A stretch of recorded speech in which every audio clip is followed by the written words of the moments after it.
Hello friends, welcome back to the channel. दोस्तों, इस video में हम बात करेंगे Voda Idea, Bharti Airtel and Reliance Jio. इन तीनों के लिए एक इम्पॉर्टेंट खबर है, तीनों से जुड़ी हुई है। उसको हम डिस्कस करेंगे छोटी सी वीडियो के माध्यम से। लेकिन उससे पहले आप लोगों से जल्दी से दो रिक्वेस्ट करना चाहूँगा। पहली रिक्वेस्ट ये है कि अगर आप चैनल को, फाइनेंस मार्केट को फर्स्ट टाइम देख रहे हैं, सब्सक्राइब करके बेल आइकन को हिट कर लीजिए। और दूसरी रिक्वेस्ट कि अगर आप डीमैट या ट्रेडिंग अकाउंट ओपन कराना चाहते हैं, डिस्क्रिप्शन बॉक्स में लिंक दिया गया है।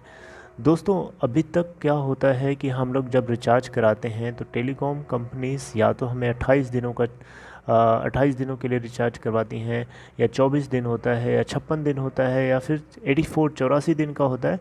लेकिन अब यहाँ पे क्या चक्कर आ गया है, ये मतलब ट्राई जो है पीछे लगा हुआ है इन कंपनीज़ के, टेलीकॉम सर्विस प्रोवाइडर्स के, कि आप जो है आपको ये न्यू डायरेक्टिव्स को फॉलो करना पड़ेगा, आप बच नहीं सकते।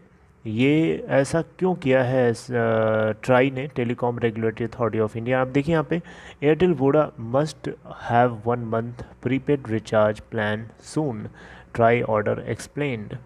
दोस्तों, यहाँ पे जो है ट्राई का बोलना है कि जो कस्टमर होता है उसको सहूलियत रहे, उसको याद रहे, उसके लिए तकलीफ़ कम रहे। इसीलिए ट्राई ये बोलता है कि कोई आप ऐसा डेट लेके आओ जो हर महीने में अवेलेबल हो। पहली चीज़, नहीं अवेलेबल है तो उसके लिए भी अगर अलग से ट्राई ने डायरेक्टिव जारी किए हैं। जैसे मान लीजिए कोई कस्टमर है 30th को रिचार्ज कराता है, तो 30th को रिचार्ज कराता है तो नेक्स्ट 30 को उसको रिचार्ज कराना होगा। कुछ इस तरीके का प्लान लेके आइए। तो ट्राई यहाँ पे बोल रहा है कि 28 दिनों वाला चक्कर ख़त्म करो। 30 दिन का कम से कम 31 दिन, 30 दिन जो भी होता है महीने में, 28 दिन होता है उसके लिए भी। तो यहाँ पे ट्राई ये बोलना चाह रहा है कि कस्टमर्स के ईजीनेस के लिए आप ये कुछ अपने रिचार्ज प्लान्स में से या वाउचर्स में से ऐसा कुछ लेके आइए कि कस्टमर जिस डेट को रिचार्ज करे उसी डेट को उसको नेक्स्ट टाइम भी रिचार्ज करना पड़े। राइट, इससे क्या होगा कि इससे कस्टमर्स के लिए परेशानी नहीं रहेगी, उसको याद रहेगा कि कौन सी डेट को उसने रिचार्ज कराया था। फॉर एग्ज़ाम्पल, अगर कोई पर्सन, कोई कस्टमर अगर मान लो 24th को रिचार्ज कराता है, ठीक है, 24th को कराता है, तो 24th को अगर कराता है तो नेक्स्ट 24th को कराएगा, फिर नेक्स्ट 24th को कराएगा। तो हर महीने में 24th डेट तो अवेलेबल रहेगी। लेकिन मान लीजिए अब वही कस्टमर, दूसरा कोई कस्टमर है जो हर महीने 30th को कराता है, तो हर महीने में 30th तो रहेगा ही रहेगा। लेकिन जब फरवरी आएगा उस दिन 30th, उस महीने में 30th आपको डेट नहीं दिखेगी, 28 और 29 हो सकता है। उस केस में क्या होगा, चलिए एक और एग्जांपल लेते हैं। मान लीजिए कोई पर्सन ने 31st को रिचार्ज कराता है, तो हर 31st को कराता है, तो पहले मान लीजिए जनवरी 31st को कराया, फिर फरवरी में तो उसको 31st मिलेगा नहीं, बताइए, तो उस केस में क्या होगा।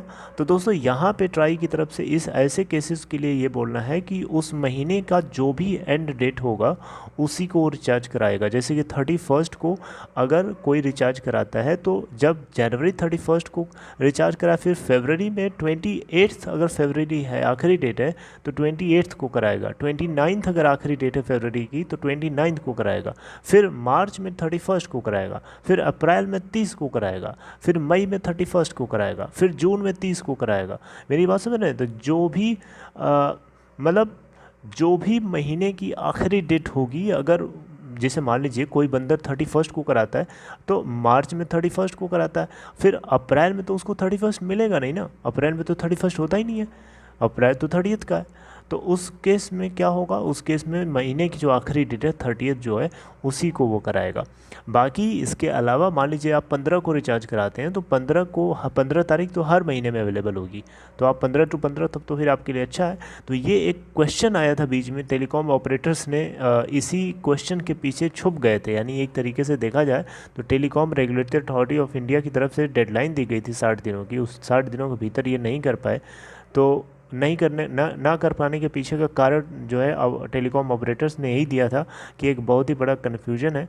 इस तो ट्राई ने फिर से ये कन्फ्यूजन क्लैरिफाई करने के बाद जो है इनको 60 दिन का फिर से टाइम दिया है कि आप फिर से आप जो है कम से कम अपने रिचार्ज प्लान्स में से एक वाउचर और एक जो है रिचार्ज कॉम्बो वाउचर और स्पेशल टैरिफ वाउचर और एक 1 प्लान वाउचर, इन तीनों जो है एटलीस्ट लेके आइए, ताकि कम से कम कस्टमर्स को जो है 30 दिन का कम से कम मौका तो मिल सके, एटलीस्ट 30 डेज़ का उनको मौका मिल सके, राइट। ऐसे उनको पूरे साल में 13 बार रिचार्ज कराना पड़ता है, और ऐसे अगर होता है तो उनको 12 बार रिचार्ज कराना पड़ेगा। तो ये है एक्चुअली में चक्कर, और ये तीनों ऑपरेटर्स के लिए वैलिड होगा। ऐसा नहीं कि रिलायंस जियो के लिए और एयरटेल के लिए नहीं होगा, सबके लिए होगा, वोडा आइडिया हो चाहे जियो हो। मेरी बात समझ रहे हैं दोस्तों? तो ये है एक्चुअली में खबर। आई होप मैं आपको समझा पाया। तो ये आप देख सकते हैं, इन्होंने फिर से 60 दिनों का टाइम दिया हुआ है, और अब देखना होगा, और होपफुली जो है कंपनीज मान जाएंगी, इतना कोई बहुत बड़ा इशू नहीं है। तो दोस्तों छोटी सी खबर थी, आपको मैं समझाने में अगर सफल रहा तो अच्छी बात है। इस वीडियो को लाइक करके अप्रिशिएट कर सकते हैं, एंड टेक केयर।